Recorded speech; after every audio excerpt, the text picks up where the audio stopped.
requieren un ambiente, un entorno especial para poder hacerlo. Pero me resultó un poco curioso recordar del equipo que manejaba en los tiempos de la universidad con los potenciales evocados auditivos. Ya para que veáis que soy un poco anciano en el mundo de la audiología, ¿vale?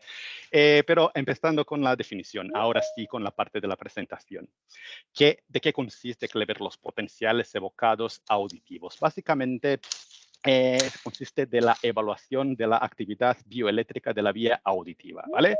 De una manera que provocamos estas respuestas a través de un estímulo acústico que presentamos a través de auriculares y registramos estas respuestas a través de electrodos que se ponen sobre la piel del paciente. Especialmente son potenciales evocados bastante útiles para diagnosticar trastornos neurológicos, ¿vale? Porque vamos a evaluar la vía auditiva tal cual.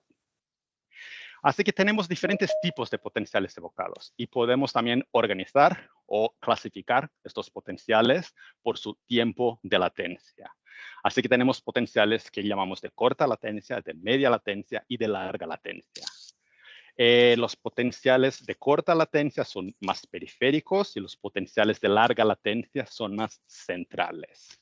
O podemos también clasificar los potenciales evocados auditivos a través de por su origen anatómica, ¿vale? Así que tenemos los potenciales, los más comunes de tronco cerebral, tenemos potenciales subcorticales o potenciales corticales, que también a mí me encanta y que fueron parte también de mis estudios en la maestría.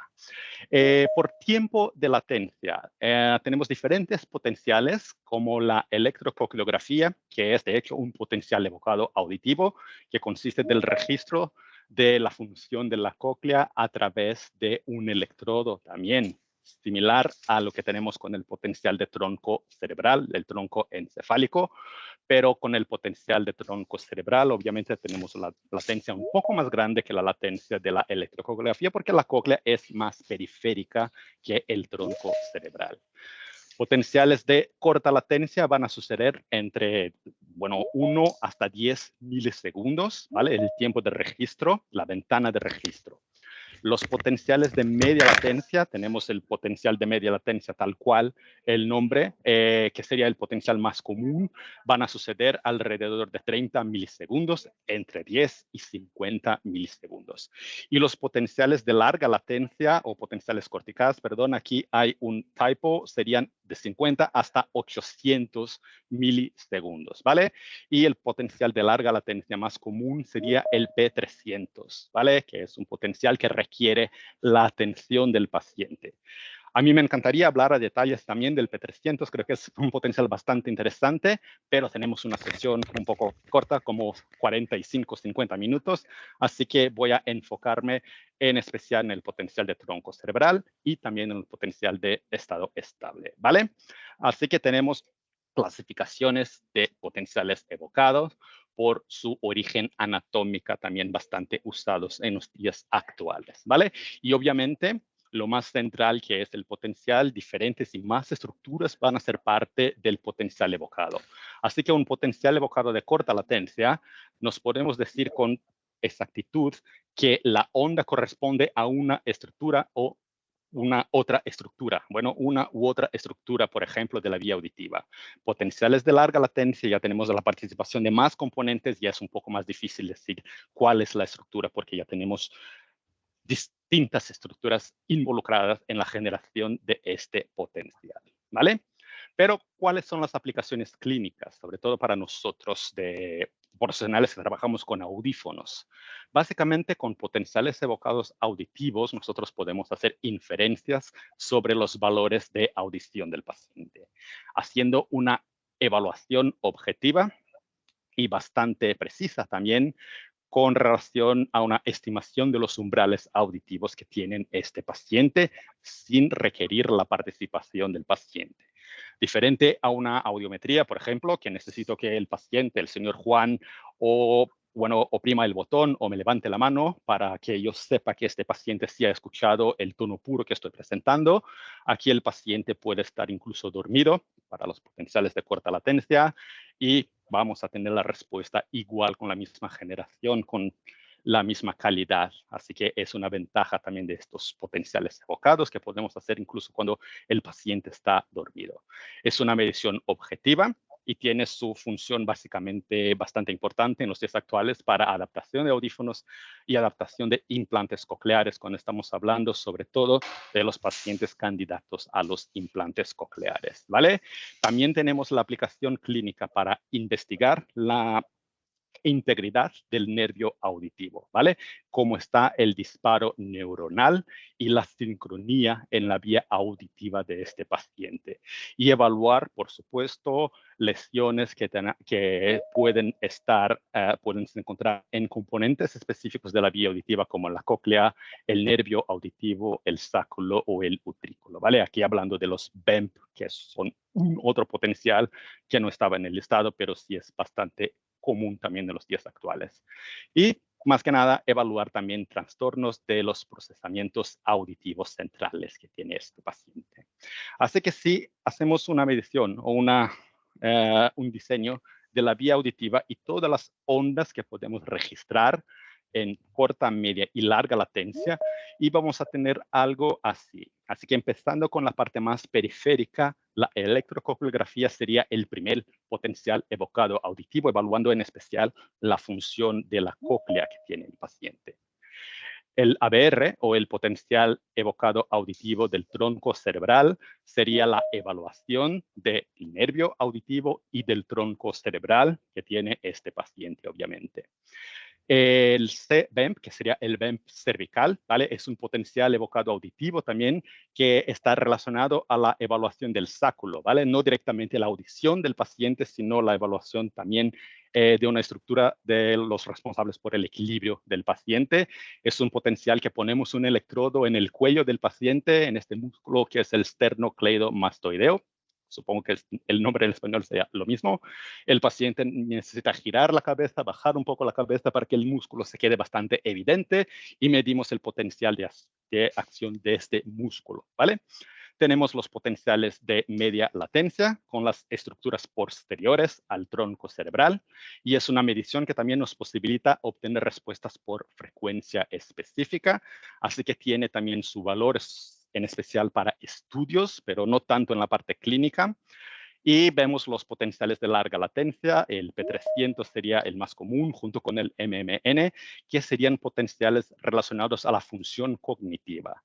Estos potenciales requieren la participación activa del paciente y vamos a ver o vamos a investigar a través de las ondas cómo el paciente interpreta los sonidos que está escuchando. Así que el paciente tiene una actividad para hacer mientras tomamos la prueba y vamos a tener la amplitud de la onda, la latencia de la onda y vamos a investigar de esta manera un potencial relacionado a la función cognitiva, que es obviamente un potencial mucho más central, teniendo en cuenta el tiempo de latencia, ¿vale?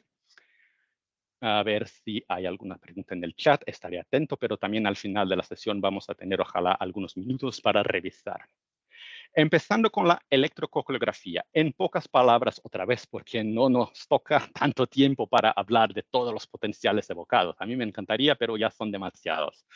La electrococulografía mide básicamente los potenciales de la cóclea y el disparo del nervio coclear, ¿vale? Así que es una de las maneras que tenemos para evaluar la funcionalidad de la cóclea.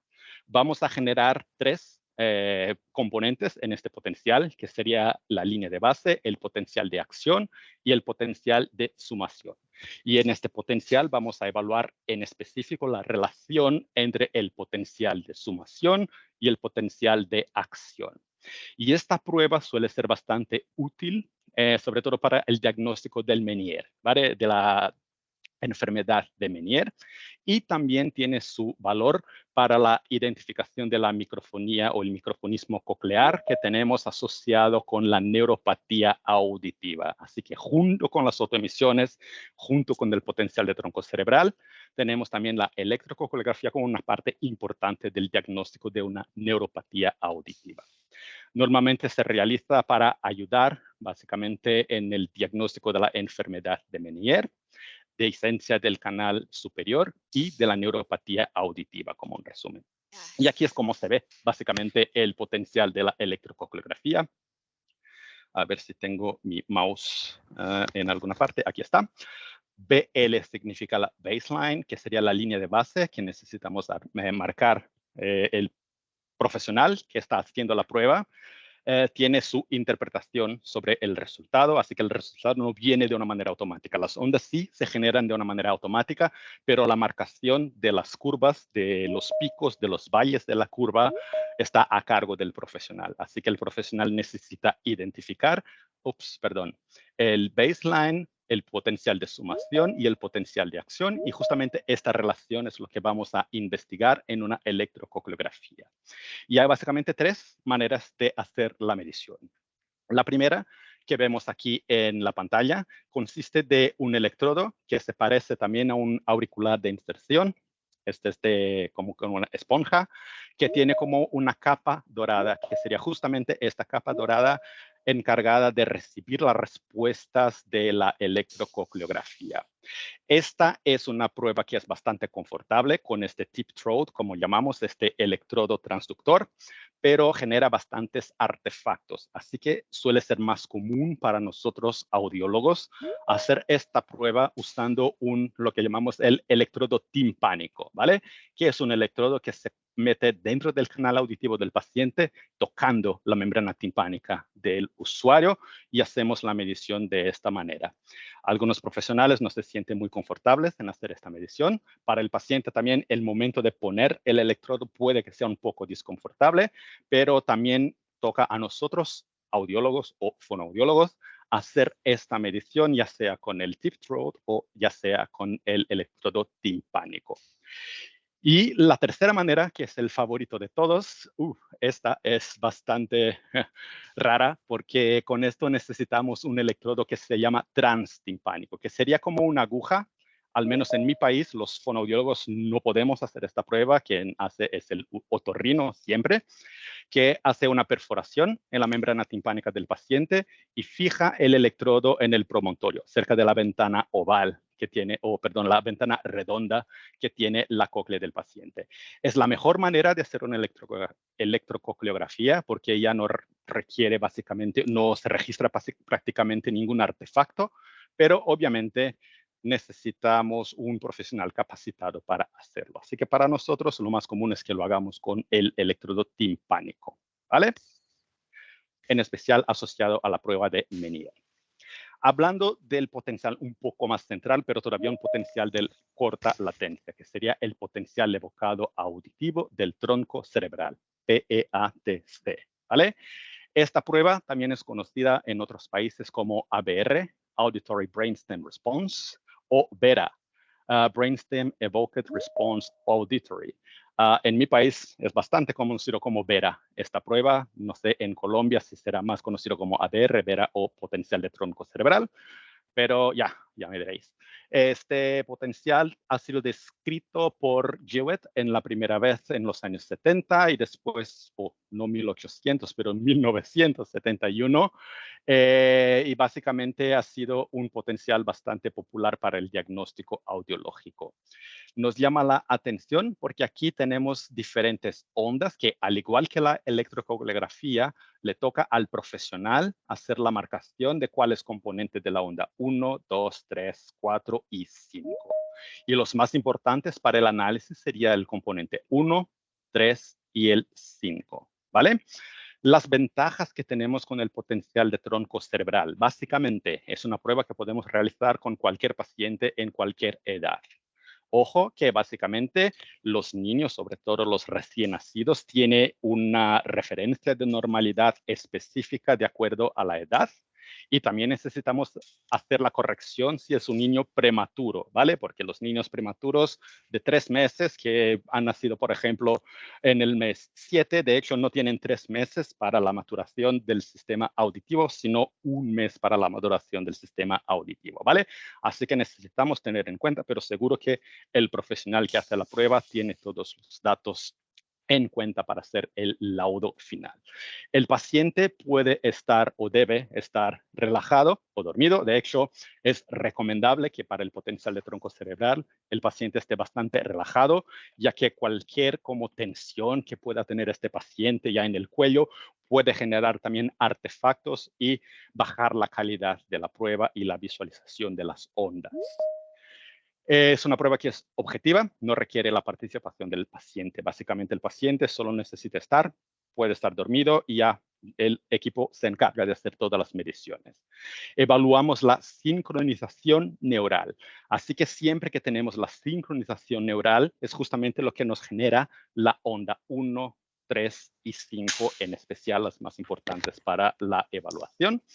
Y también podemos evaluar el tiempo de latencia y el interpicos entre estas ondas 1, 3 y 5, ¿vale?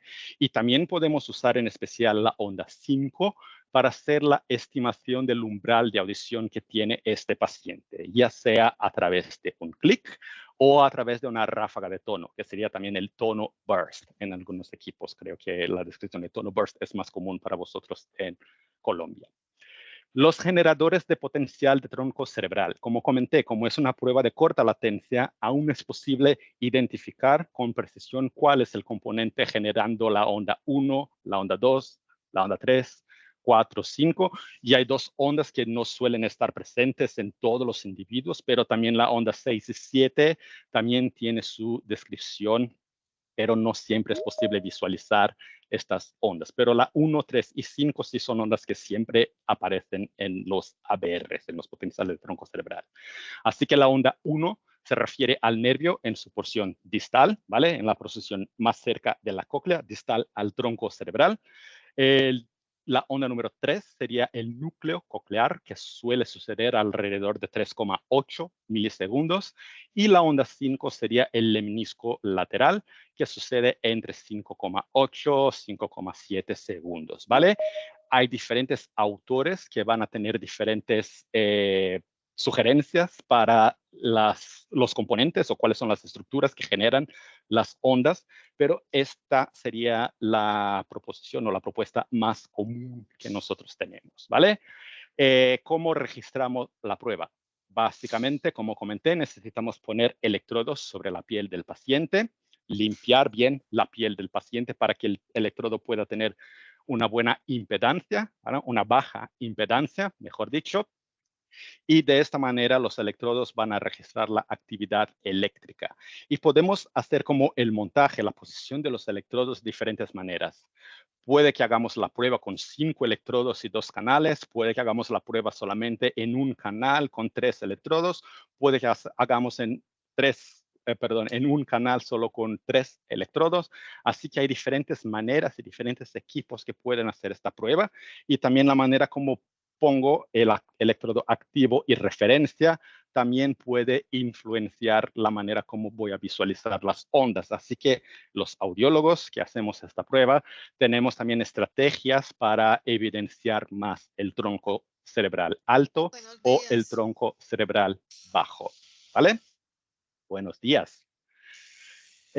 ¿Por qué usamos las pruebas de corta latencia para la evaluación de la audición? Básicamente, como comenté, porque el ABR no se ve afectado por el estado del paciente o incluso anestesia. Así que el paciente puede estar, de hecho, anestesiado y el paciente sigue teniendo su respuesta del tronco cerebral. El sueño natural también o la sedación son alternativas para estimar el umbral de los bebés y de los niños. Así que me acuerdo en la universidad siempre dábamos las recomendaciones para los padres de los niños para, bueno, marcábamos las pruebas por la mañana generalmente y decíamos para los padres para hacer con que el niño iba a dormir tarde y despertar el niño bastante temprano para que el niño pudiera tener sueño en el momento de la prueba, para que el niño pueda tener un sueño natural. Si necesario, podríamos hacer también la sedación, pero generalmente solamente la orientación para despertar el niño temprano, para que el niño tuviera sueño en el momento de la prueba, era bastante eficiente. Vamos a evaluar las ondas del potencial de corta latencia, pero las ondas posteriores también tienen su valor y estas suelen estar afectadas por el estado de alerta, sobre todo los de larga latencia, como comenté, que requieren la participación del paciente, pero para los potenciales de corta latencia, no. La sedación o algunos medicamentos pueden suprimir las respuestas de latencia media o latencia larga, por lo que no es recomendable hacer con sedación, pero para nuestro público, que serían los niños, y nuestra prueba, que sería el potencial de tronco cerebral, da igual si el niño está dormido, si el niño está despierto, si está quieto, las ondas se generan de la misma manera. Lo que no podemos tener es que el niño se mueva, porque obviamente todo el esfuerzo muscular van a generar artefactos y empeorar la calidad del ABR, ¿vale? Así que el análisis del tiempo de las ondas 1, 3 y 5, como comenté, sería lo más usual. La amplitud no es tan usada para el diagnóstico. Y vamos a usar como el estímulo el clic, que es un estímulo bastante común, bastante rápido, que vamos a presentar en una tasa de 0,1 milisegundos en una frecuencia de 11 a 21 estímulos por segundo, ¿vale? Y tenemos dos maneras de hacer la prueba de ABR. Si lo que nos interesa es básicamente evaluar la integridad de la vía auditiva, saber si el niño tiene o no tiene respuesta o cómo está el tiempo de latencia. Si, por ejemplo, sospechamos de un tumor, básicamente, hacemos esta prueba en una intensidad fija y bastante alta, generalmente 80 decibelios. O si queremos hacer la estimación del umbral electrofisiológico de este niño, por ejemplo, o igual de un adulto, podemos variar la intensidad, bajar la intensidad y así como una audiometría, buscar el umbral que tiene este paciente a una respuesta electrofisiológica que tiene su relación con la respuesta de la audiometría. El estímulo más común, como comenté, sería el clic, pero obviamente el clic tiene su energía concentrada entre las frecuencias de 3 y 6 kHz. Algunos equipos tienen un clic que van a estar concentrados entre 2 y 4 kHz. Así que son respuestas de frecuencias medias altas, ¿vale? O podemos también hacer esta prueba con tonos burst o con la ráfaga de tono. 500 Hz, 1000 Hz como una alternativa para identificar cómo están las respuestas del umbral del paciente en el rango de las frecuencias graves. Y Clever, ¿por qué no hacemos el ABR con todas las frecuencias 500, 1000, 2000 y 4000 Hz, por ejemplo, para estimar la audición del paciente? Es que tardaría mucho para hacerlo. Así que por lo general vamos a hacer la estimulación con el clic para verificar la integridad. A lo mejor buscamos el umbral también para clic. Y luego, si el niño todavía está dormido, vamos a hacer esta prueba con una frecuencia grave, como por ejemplo 500 Hz. Y así como vemos aquí en este dibujo, ya vemos que la calidad de las ondas no son tan buenas como para el clic con una ráfaga de tono o como un tono burst de 500 Hz. Así que se pierde bastante de la calidad y algunos de los componentes como la onda 1 y 3 ya no es tan visible, por lo que no usamos el tono burst para hacer la verificación de la integridad, sino únicamente para hacer la estimulación del umbral en frecuencia grave. Y como presentamos el estímulo, ya tenemos diferentes opciones en los equipos actuales. Yo puedo hacerlo con auriculares supraaurales, como este que vemos aquí, o auriculares de inserción, que es más recomendable sobre todo para los niños por cuestiones de calibración, ¿vale? La cavidad de calibración de un auricular intraaural o de inserción se hace en una cavidad que es mucho más parecida a la cavidad del niño, ¿vale? Y tenemos también la opción del oscilador óseo, ¿vale? Y también algunos detalles con la tensión de la diadema, es algo que necesitamos tener en cuenta, pero no viene al caso para esta sesión. Vamos a básicamente mencionar que hay cómo hacer la medición a través de vía aérea y vía ósea.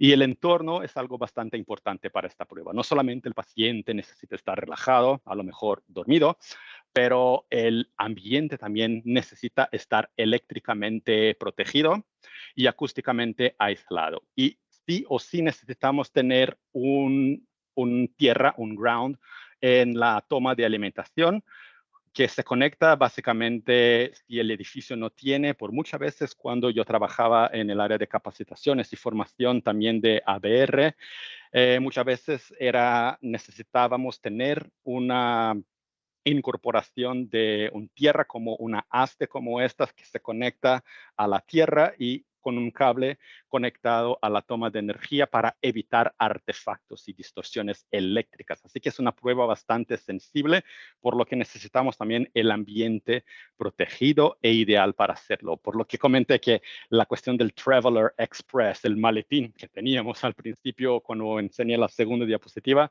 era algo mucho más de marketing, pero no es algo que se aplica porque no es tan común que encontremos tomadas como las tomas de alimentación en los enchufes con esta conexión tierra en todos los sitios. Y básicamente vamos a tener las aplicaciones, como comenté, para verificar la integridad de la vía auditiva, ya sea la detección de un tumor del nervio acústico, topodiagnosis de patologías de la fosa posterior también. El monitoreo quirúrgico es algo que también podemos evaluar con el ABR, así que mientras tenemos una cirugía neural, podemos seguir haciendo el ABR y decirle al cirujano que, bueno, ya estamos haciendo daño en el tronco cerebral del paciente, así que hay diferentes maneras y diferentes profesionales que trabajan con ABR también en los quirófanos. Tenemos también la evaluación del grado de coma y muerte cerebral y la evaluación de la maduración del sistema auditivo central en recién nacidos. Así que es bastante complejo y bastante útil esta prueba. Básicamente, ¿qué sería un cambio significativo en pruebas de ABR? Cualquier disminución del interpico o aumento de latencia, pérdida de alguno de los componentes, pérdida de todos los componentes, onda 1, onda 3, onda 5 sobre todo, ausencia del potencial evocado serían cambios que nosotros tenemos como significativos. Así que tenemos tiempo de latencia que esperamos o un rango de latencia que esperamos para las ondas 1, 3 y 5 y el interpico, la latencia entre el pico 1, 3, 3, 5 y 1, 5, también tenemos parámetros que esperamos y cualquier cambio en esto puede indicar un tumor del nervio auditivo o algún otro cambio en la vía auditiva. Factores importantes para tener en cuenta, la influencia de la edad. Así que, como tenemos la maduración del sistema auditivo, empezando del periférico hasta el central, esta es una prueba que tenemos la maduración ya bastante temprana, así que a los 18 meses el niño ya tiene su maduración completa para la respuesta del ABR, pero si el niño tiene menos que 18 meses, tenemos tablas de tiempo de latencia esperados correspondientes para la edad que tiene este niño. Básicamente también tenemos factores del género, temperatura del cuerpo y son respuestas que no están afectadas por el uso de anestesia, como comentamos también. Así que son factores importantes tener en cuenta, sobre todo la influencia de la edad. Cuando nos encontramos con respuestas retrasadas, básicamente, el ABR es como un tren, básicamente, y tenemos las estaciones del tren, la estación 1, 3 y 5, que serían las principales. Si el tren retrasa entre la estación 1 y la estación 3, a lo mejor había algo en el carril que impidió este tren de hacer el viaje en el tiempo estimado. Pero el viaje desde la estación 3 a la estación 5 sí sucedió dentro de la normalidad, pero obviamente el retraso 1.3 y 1.5 sucedió porque había algo en el carril, en la vía que va este tren. Así que si hay un retraso en la latencia, podemos sospechar o podemos inferir alteraciones en el tronco cerebral bajo, en el tronco cerebral alto o en ambos, ¿vale? O si tenemos un retraso de todas las latencias, de todas las ondas, pero el interpico está preservado, significa que el tren tardó en partir, pero el tiempo de viaje ha sido normal, lo que corresponde a una pérdida conductiva. El sonido ha tardado para llegar y hacer la estimulación en la cóclea del paciente porque había un componente conductivo en la vía auditiva, pero la parte neural de este paciente sí está conservada, así que eso sería la indicación de una pérdida conductiva, ¿vale? Retraso general del ABR, pero con los interpicos conservados. Retraso en la relación en la onda 1-3, tronco encefálico, tronco cerebral bajo. se sospecha de una lesión en el octavo nervio o del tronco cerebral inferior, porque algo sucedió entre la parte del nervio auditivo y el núcleo coclear que ha retrasado el ABR del paciente. Pero del núcleo coclear hasta el menisco lateral todo estuvo bien, así que la lesión se encuentra en el tronco cerebral bajo, tronco inferior. Retrasos en las ondas 3 y 5 pueden indicar una sospecha de una lesión en el tronco cerebral alto, ¿vale? Y tenemos ejemplos aquí de ondas con diferentes retrasos. Así que una onda normal, tenemos el pico 1, 3 y 5 que van a suceder dentro del rango de normalidad. Una lesión conductiva, como comenté, el sonido tarda, el tren tarda en salir de la estación, pero en el momento que el tren sale de la estación, todo va bien porque no hay ningún problema en la vía, en el carril del tren. Por lo que tenemos el retraso por el componente conductivo en la pérdida de audición del paciente, pero las ondas 1, 3 y 5, el interpico está conservado, así que es bastante común este cuadro en una pérdida conductiva. Una pérdida sensoria, vamos a tener básicamente una disminución de la amplitud de las ondas, pero sí con las ondas y los componentes conservados y el tiempo entre ellos también conservados. Y una lesión neural podemos tener, por ejemplo, aquí como en este ejemplo, la onda 1 dentro de la normalidad, la onda 3 bastante más retrasada de lo que esperábamos. Y la onda 5, también retrasada, pero aquí vemos que el intervalo entre la onda 1-3 ha sido alterado, entre 3 y 5 normal. Así que aquí sería un caso de una sospecha neural de una lesión en tronco cerebral inferior, el tronco cerebral bajo, ¿vale? Así que solo un ejemplo de cómo interpretar, pero obviamente vamos a recibir los laudos ya en con los reportes de los pacientes. Así que tenemos también la posibilidad de la evaluación del umbral electrofisiológico, que sería una medición bastante útil para los niños con problemas psiquiátricos, con problemas neurológicos o simplemente los niños que son bastante pequeños que no pueden hacer la evaluación de una audiometría comportamental, por ejemplo. También para adultos, también podemos usar el umbral electrofisiológico para casos de estimulación o disimulación y también podemos hacer uso del tono burst para evaluar frecuencias bajas. Y aquí es un ejemplo de una búsqueda por un umbral de un paciente con un ABR, ¿vale?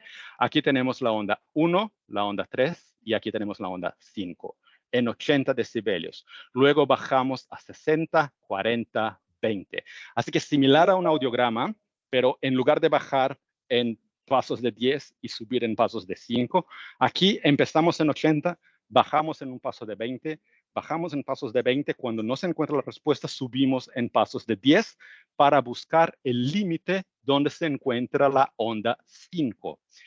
Y lo más bajo que es la estimulación, más suave que es la estimulación, es decir, menor intensidad, la onda se queda más pequeña y la latencia también aumenta. Así que podemos ver claramente aquí que esta onda 5 estuvo presente en un umbral electrofisiológico en 20 decibelios, en 10 decibelios ya no había nada. Por lo que el umbral electrofisiológico de este paciente sería 20 decibelios para oído izquierdo, igual que para el oído derecho. ¿Vale? Así que vamos a tener esta función también del ABR. Importante, como ya comenté previamente, factores de corrección. Esperamos cambios en el tiempo de latencia de las ondas, sobre todo con la pérdida auditiva que pueda tener este paciente, porque la sensación, el disparo de las neuronas van a ser más pequeños, porque la sensación que tiene este paciente para la estimulación también es más baja. Y también tenemos una estimación importante para considerar una referencia entre el umbral electrofisiológico y el umbral audiológico que tiene este paciente, ¿vale? Así que siempre el umbral electrofisiológico será más grande que el umbral audiológico. Y una diferencia entre 10 y 15 decibelios. Explico. Si este paciente tiene en el promedio de las frecuencias entre 3 y 6.000 hercios, las frecuencias del clic, un umbral audiológico en el audiómetro de 20 decibelios, ¿vale? Un paciente normal. Esperamos que el umbral de este paciente electrofisiológico van a ser 20 más 10 o 15. Así que hasta 35 decibelios se espera que se haga un umbral de un paciente con audición normal en el ABR, ¿vale? Siempre las respuestas del ABR serán peores que las respuestas del audiómetro en una razón de 10 y 15 decibelios. Así que podemos inferir, si el paciente tiene un ABR, por ejemplo, una respuesta a un umbral en 60 decibelios, este paciente debe tener sus umbrales audiológicos entre 45 y 50 decibelios, ¿vale? Así que tenemos una estimación del umbral, pero no es una respuesta como el audiograma. Nada sustituye el audiograma hasta los días actuales. Vamos con el tiempo ya bastante corto. La respuesta auditiva del estado estable. ¿De qué consiste esta prueba, Clever? Es una prueba más nueva, es una prueba más moderna que el ABR, que usan tonos puros modulados. Y la gran ventaja que tenemos, como ya vemos aquí en la primera diapositiva, si usamos tonos puros, vamos a tener respuestas por frecuencias específicas. Y el ABR tiene sus frecuencias de tono bars, que es difícil la evaluación, ya se lleva mucho más tiempo para hacer la prueba, o la respuesta del clic que corresponde a un rango de frecuencias. Los tonos aquí en el potencial de estado estable se presentan simultáneamente. 12 frecuencias al tiempo, 6 frecuencias por oído. Generalmente hacemos 4 y 4, ¿vale? Pero los equipos pueden hacer hasta 12. No hay ninguna forma de onda, ningún potencial que leer, ningún pico que marcar. La respuesta aquí en el potencial de estado estable ya viene por defecto automáticamente a través del software del fabricante, que va a utilizar básicamente un algoritmo para determinar si hay o no hay una respuesta. Si hay respuesta, el algoritmo ya va a bajar la intensidad de presentación, bajar la intensidad hasta que no haya respuesta, subir la intensidad, y así como hacemos un audiograma, vamos a tener la búsqueda por el umbral de este paciente de una manera electrofisiológica. ¿Cuál es la ventaja que tenemos con el ASSR, el potencial de estado estable? Básicamente los estímulos son por frecuencia específica. Los tonos son múltiples y presentados binauralmente, ¿vale? Carlos Alirio, listo, don Carlos. ¿Hay alguna pregunta? ¿O creo que es solo por equivoco el micrófono prendido? Bueno, como comentaba, las respuestas son simultáneas y binaurales, así que puedo presentar todas las frecuencias en los dos oídos al mismo tiempo y el paciente va a tener su respuesta registrada a través del equipo de una manera automática. Yo puedo hacer también intensidades más grandes que la prueba del ABR por la calibración de los equipos, y es una prueba que también consiste de una prueba objetiva. Ya para esta prueba yo no necesito hacer ningún análisis, yo no necesito hacer nada, solamente poner los electrodos, los auriculares, y el equipo va a hacer la búsqueda por el umbral del paciente. Hay diferentes maneras de hacer esta prueba, diferentes configuraciones de electrodos. Puede que yo tenga una configuración como esta que veo en la pantalla, con el electrodo referencia en la parte del cuello del paciente, ¿vale? O puede que yo tenga la misma configuración de los electrodos que tengo para el ABR, así que funciona igual para ambos. Y básicamente, ¿cómo va a funcionar la estimulación? Vamos a tener el estímulo, que es un tono que vamos a modular en amplitud. Así que para que podamos escuchar, ojalá tengamos todos auriculares en este momento, voy a presentar un ejemplo de una modulación de un tono en su amplitud. Así que tenemos un tono puro modulado en amplitud. Este mismo tono puro que está modulado en amplitud, también podemos modularlo por frecuencia. Y aquí tengo un ejemplo de un tono puro modulado por frecuencia. Ya se parece bastante al warble que tenemos en los audiómetros. El potencial de estado estable consiste básicamente de una estimulación combinando ambos. Vamos a modular el tono puro en amplitud y en frecuencia, y vamos a tener el resultado de la estimulación en una frecuencia específica, algo así. Esto es solamente una de las frecuencias del estado estable, pero como comenté, vamos a tener múltiples frecuencias. Tradicionalmente hacemos esta prueba en 500, 1000, 2000 y 4000 Hz, combinado oído derecho y oído izquierdo, todo al mismo tiempo en una estimulación binaural. Así que este paciente va a tener en su oído algo como este que vamos a escuchar ahora, Ups, perdón. A ver si puedo hacer el clic.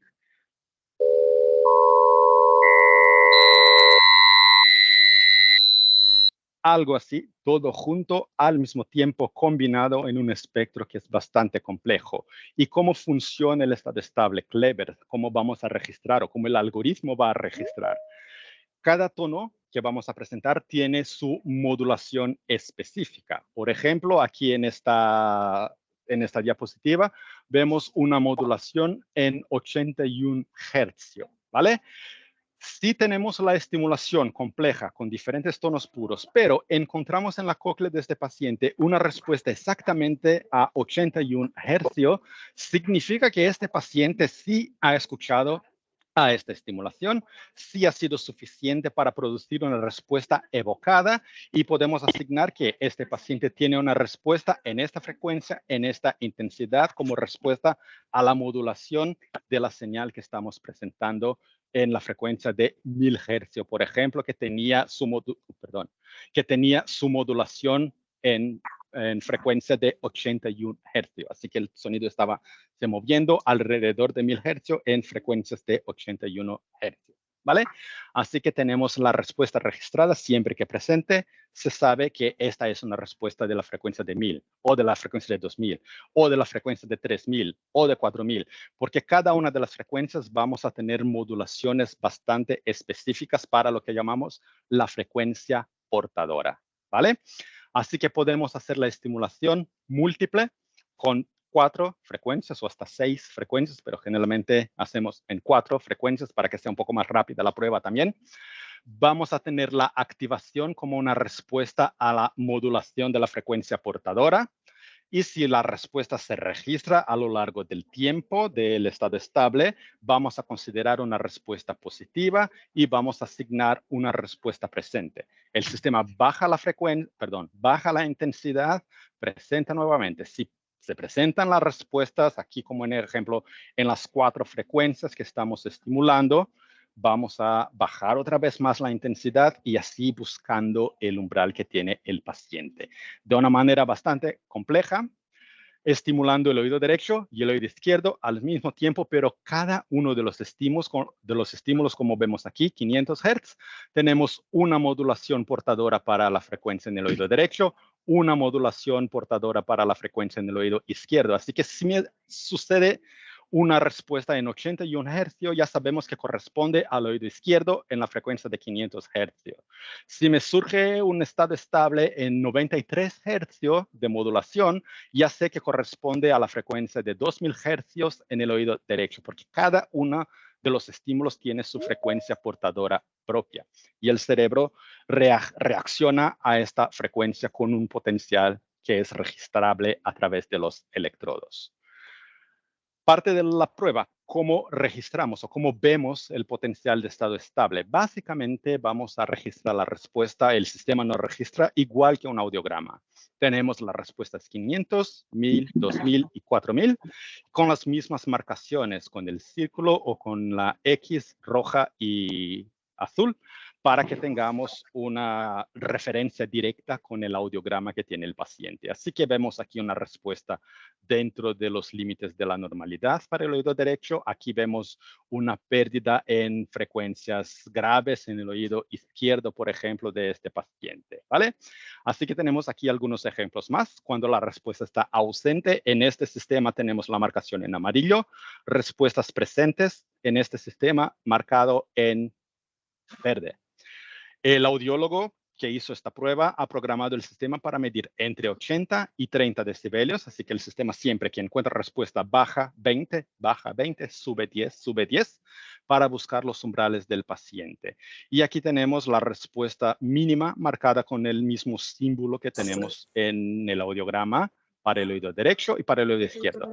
Y aquí, desde luego, ya sabemos que el oído izquierdo de este paciente ha presentado peor resultado, una pérdida auditiva más grande en comparación al oído derecho, que tampoco está dentro de la normalidad, pero sí tenemos la medición objetiva de este paciente. Y algo importante para tener en cuenta también, y con esto ya terminando la parte de la presentación, serían que los estados estables pueden tener respuestas con umbrales corregidos o con umbrales no corregidos, ¿vale? ¿Qué serían, Cleve, los umbrales corregidos? Igual que el ABR, tenemos que los umbrales electrofisiológicos del estado estable tampoco son exactamente iguales a los umbrales del audiograma del paciente. Tenemos una estimación, un factor de corrección por frecuencia para que podamos tener la estimación más como eficiente de los umbrales que tiene este paciente. A esto llamamos los umbrales corregidos o la unidad sería el dBEHL. E viene de estimation, de estimación. HL, hearing level.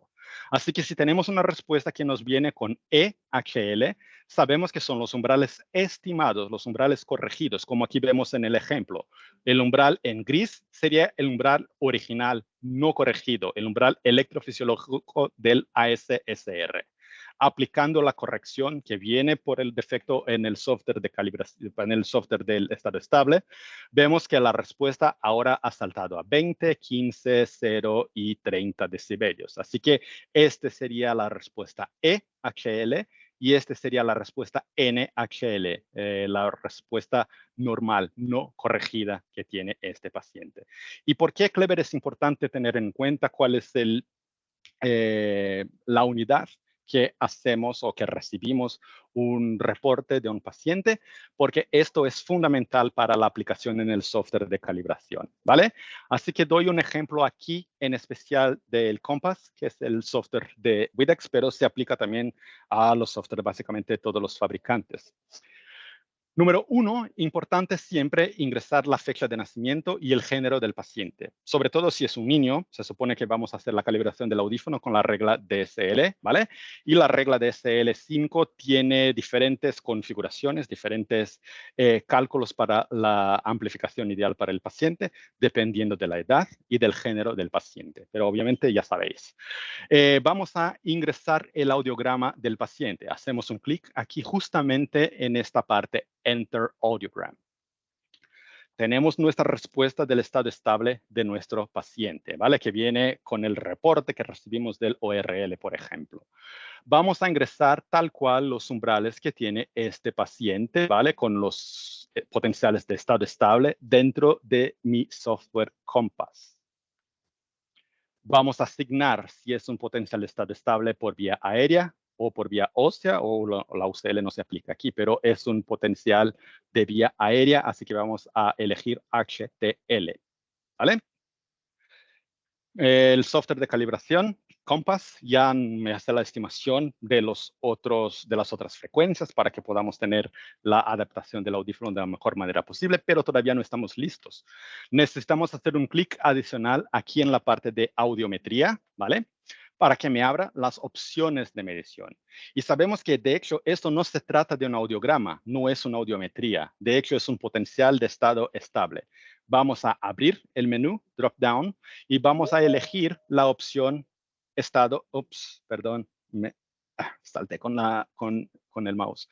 Vamos a elegir la opción ASSR, ¿vale? Del paciente EHL porque es el potencial estimado, ¿vale? La unidad estimada de los umbrales que tiene este paciente. Generalmente recibimos los potenciales ya convertidos en EHL.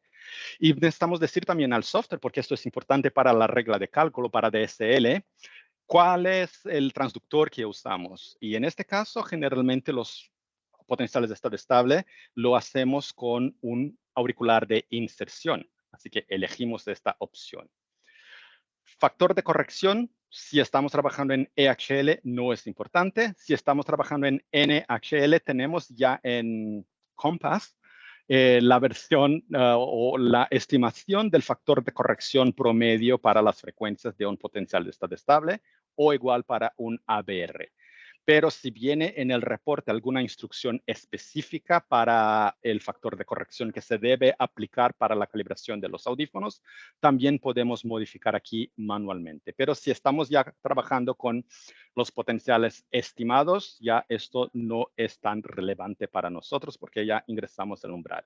Y a partir de este momento sí ya podemos empezar con la calibración del audífono del paciente, siempre teniendo en cuenta la regla de cálculo, sobre todo si estamos adaptando el audífono a un niño, elegir la regla de cálculo que sea la más pertinente, que en este caso supongo que sea la de DSL 5.0 pediátrica para este niño, para que tenga la máxima estimulación, ¿vale? Tengo dos opciones aquí y Luisa, ahora te pido tu ayuda. Tengo dos casos clínicos que yo puedo explicar de una manera más rápida al final de esta sesión, o igual empezamos la sesión de semana que viene con los casos clínicos. No sé cómo preferís. Y seguimos con Q&A ahora.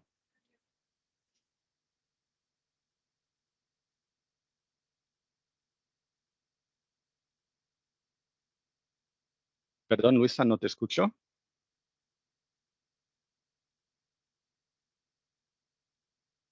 Hola, ¿me escucháis todavía? Ahora sí. Sí, listo. Perfecto. Que si falta algún tema aparte de los casos clínicos. No, es básicamente los casos clínicos relacionados a los temas que ya hemos discutido en esta sesión. Ok. Clever, tenemos un ratico, no sé si de pronto podamos hacer uno para poder discutir las preguntas y el otro lo hacemos la próxima sesión. Porque Perfecto. preguntas tengo un par hasta el momento. Ok. Así que empiezo ¿Sí? con el caso clínico, al menos el primer caso clínico, y luego, si hay tiempo, seguimos, o de lo contrario, en la semana que viene empiezo con la discusión del segundo. El caso número Perfecto. 1 que tengo aquí es un señor, 48 años, ¿vale? Que tiene una pérdida auditiva progresiva, que se nota que se empeora con el tiempo, básicamente en el oído derecho. Junto con el audiograma de este paciente, nosotros hicimos también las pruebas de la logoaudiometría y hemos notado que este paciente tiene un score absolutamente bajo en el oído derecho. Pérdida asimétrica, baja discriminación del habla. Este paciente también refiere que tiene vértigo ya desde hace 2 meses y tiene cefalea también. Así que es un caso bastante específico que a lo mejor los potenciales evocados nos pueden ayudar. Aquí no sé cómo preferís, si queréis abrir el micrófono y discutir algunas hipótesis o simplemente yo sigo con la presentación y podéis ingresar a través del chat. No sé si tenéis el control sobre el micrófono, pero si lo tenéis y si queréis hacer algún comentario. Sí, acá todas tienen la opción de abrir el micrófono, entonces qué rico que puedan interactuar, Perfecto, participar y exponer sus puntos de vista. muy bien. Así que este es un paciente con una pérdida asimétrica, baja discriminación en el oído derecho sobre todo. Este es un candidato para el uso del audífono. Es un paciente que, bueno, de inmediato, bueno, ya voy a adaptar un audífono, ya sea Moment, no sé cuál es el audífono que tenéis en Colombia, y para este paciente ya estaría bien, o necesitamos hacer alguna investigación más específica, más detallada.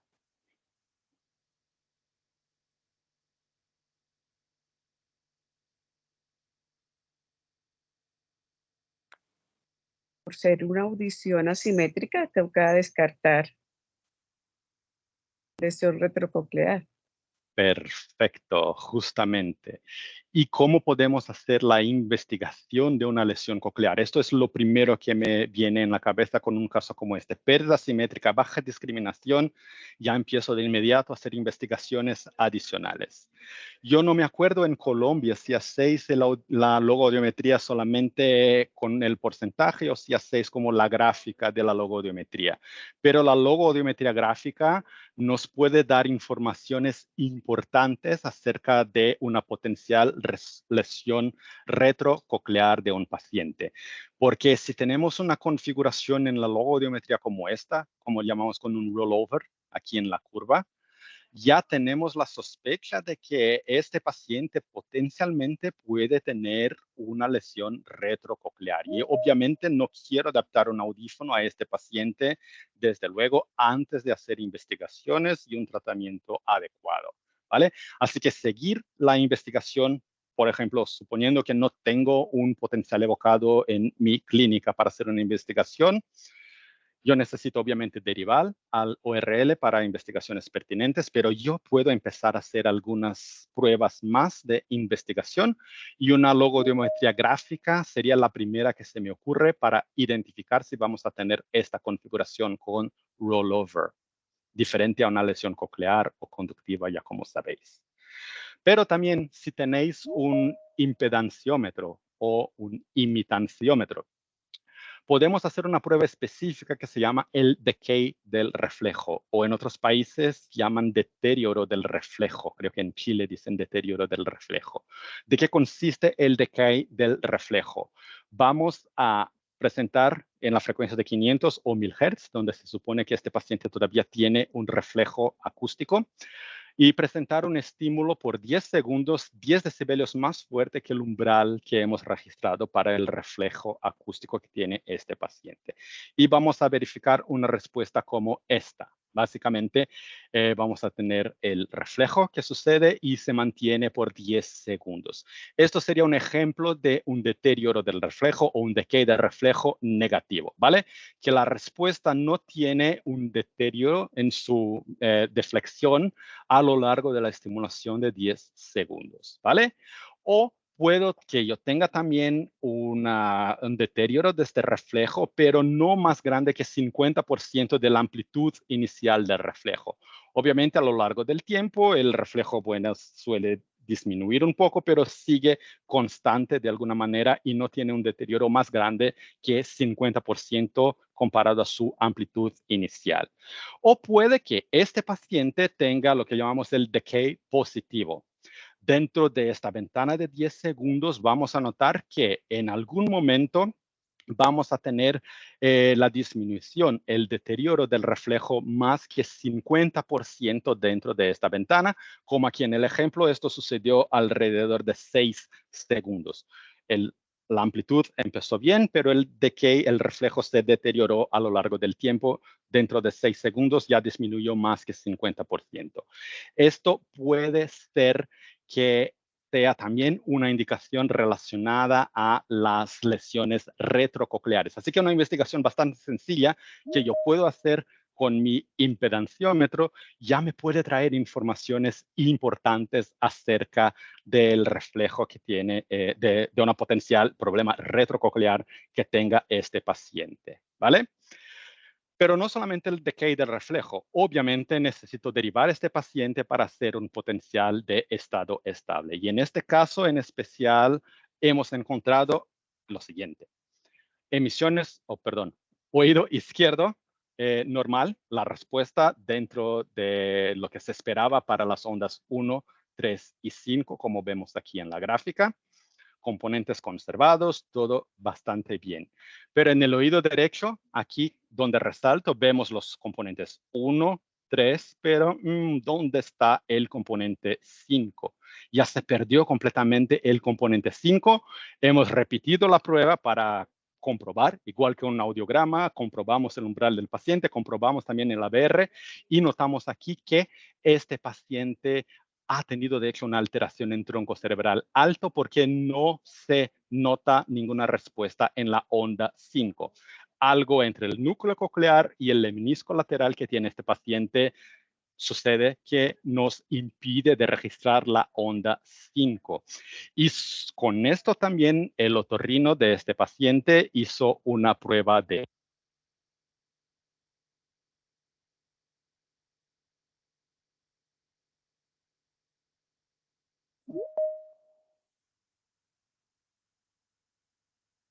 Clever, hola, ¿me escuchas?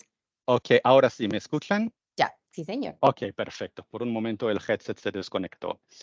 Así que como comentaba, no sé hasta qué parte han podido escuchar. Así que no hubo respuesta de la onda 5 en el oído izquierdo, ¿vale? Perdón, en el oído derecho. Y se ha confirmado a través de una prueba de imagen que este paciente de hecho tenía un tumor en el ángulo pontocerebeloso.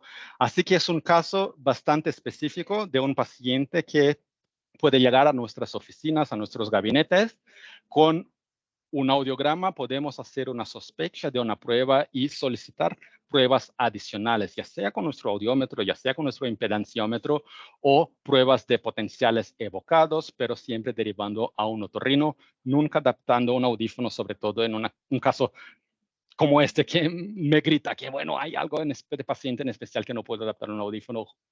Umbrales asimétricos con baja discriminación no es una buena señal para nuestros pacientes.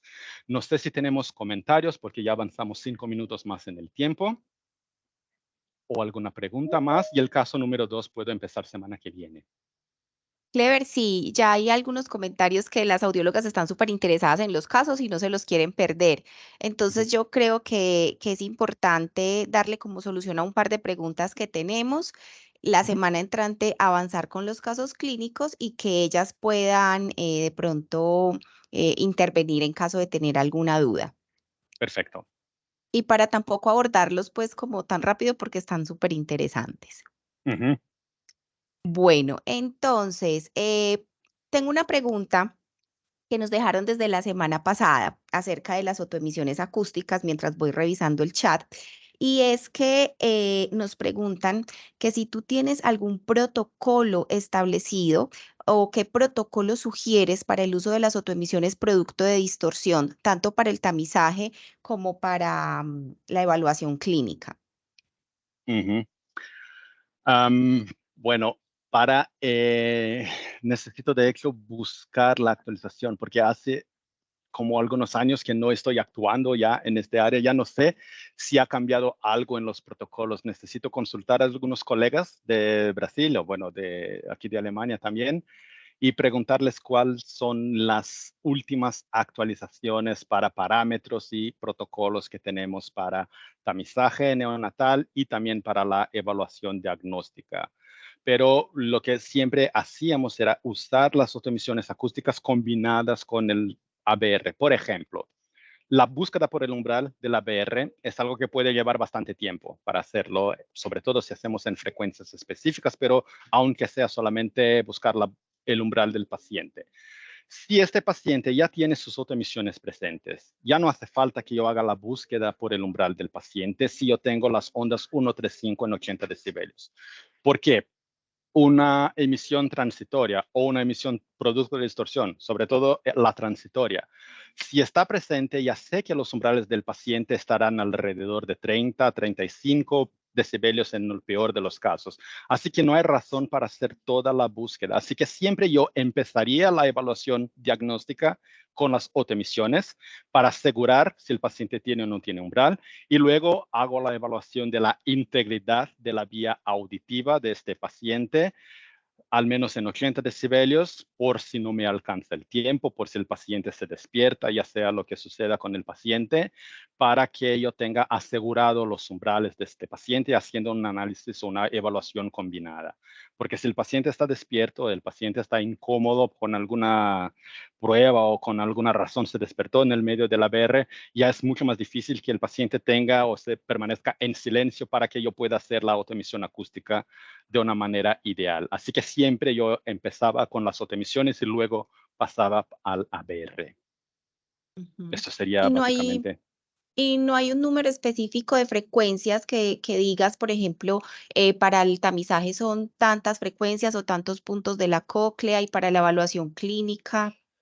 Sí, para el tamizaje generalmente los equipos que tenemos como, bueno, de los fabricantes, Otoread o el AcuScreen, ya, bueno, de los equipos que tenemos en el mercado, ya vienen con el protocolo ya preconfigurado para el Pass o Refer. Por lo que me acuerdo para la evaluación neonatal, y eso es lo que necesito confirmar con algunos colegas, básicamente para la transitoria, necesitamos tener la presencia en 3 frecuencias de las 4 que 3 evalúa el puntos. equipo. Y básicamente el punto de la frecuencia de 4000 hercios necesita ser más grande que 6 decibelios la relación señal-ruido. Así que el criterio es un poco distinto. Para adultos, 3 decibelios, para niños, 6 decibelios, porque se supone que tienen más amplitud de emisión otoacústica. Pero otra vez necesito confirmar esta información. Estoy hablando de lo que hacíamos hace algunos años. Puede que haya cambiado algo en el protocolo. pero Ok, básicamente los equipos vienen con sus protocolos definidos y también son configurados. posibles de tener como configuraciones y cambios también de acuerdo con las normas científicas de los años, mientras pasen los años. Listo, perfecto. Tenemos por acá una pregunta que es, ¿cómo evaluamos una neuropatía auditiva? ¿Cómo evaluamos una neuropatía auditiva y en qué casos se debe aplicar el protocolo para neuropatía? Ok, la neuropatía auditiva generalmente tiene algo bastante clásico. Tenemos umbrales, obviamente, del audiograma, que puede que sean desde umbrales de una pérdida moderada hasta una pérdida profunda, porque tenemos grados distintos de la neuropatía. Justamente, bueno, no voy a decir, pero el caso número 2 tiene algo que ver con la neuropatía auditiva también, porque la neuropatía es algo que combina el tema de las dos sesiones que tenemos. Generalmente una neuropatía, el paciente tiene las autoemisiones presentes. Como comenté, lo que primero hago con mis pacientes, las autoemisiones para asegurar el umbral que tiene este paciente en el audiograma. Pero no siempre este paciente que tiene una neuropatía, o generalmente este paciente con una neuropatía, no va a tener una respuesta electrofisiológica porque las neuronas no pueden generar una sincronía para una prueba de ABR.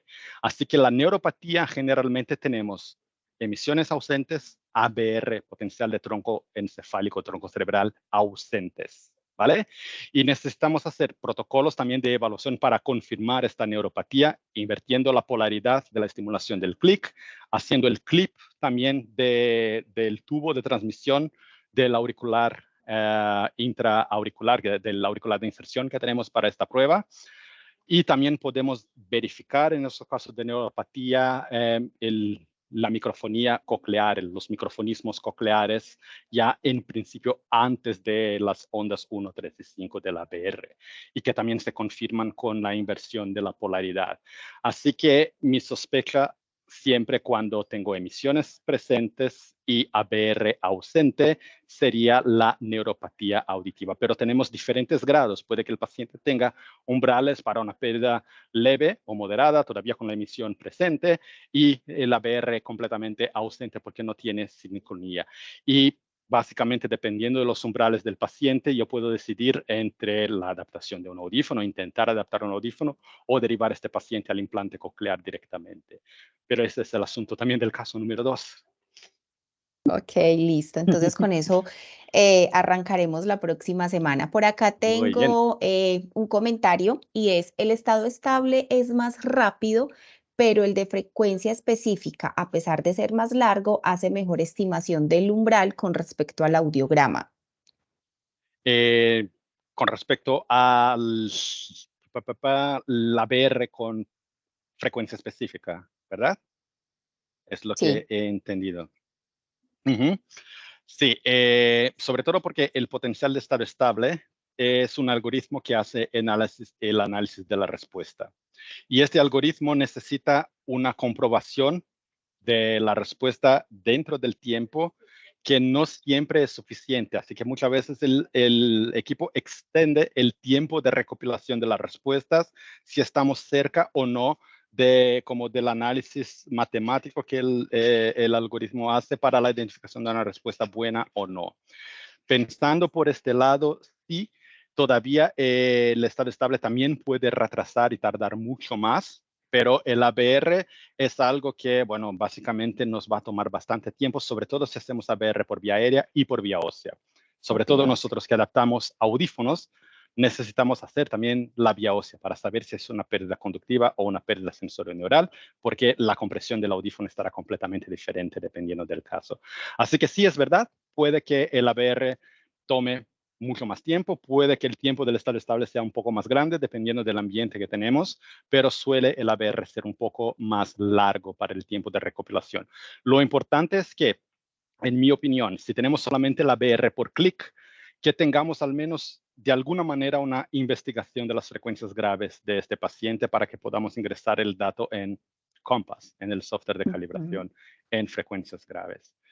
Siempre, y a mí también me parece bastante importante, la audiometría, la reacción para instrumentos musicales también nos puede brindar informaciones importantes con la percusión de instrumentos de diferentes frecuencias, al menos para que yo pueda tener una estimación, una idea de la percusión de una frecuencia de 500 Hz, cómo está la reacción del paciente, si es compatible con un umbral, no sé, en una intensidad de 30 decibelios, de 50 decibelios, para que al menos yo tenga alguna pista de las frecuencias graves, porque el clic y la pérdida de audición no necesariamente es plana completamente.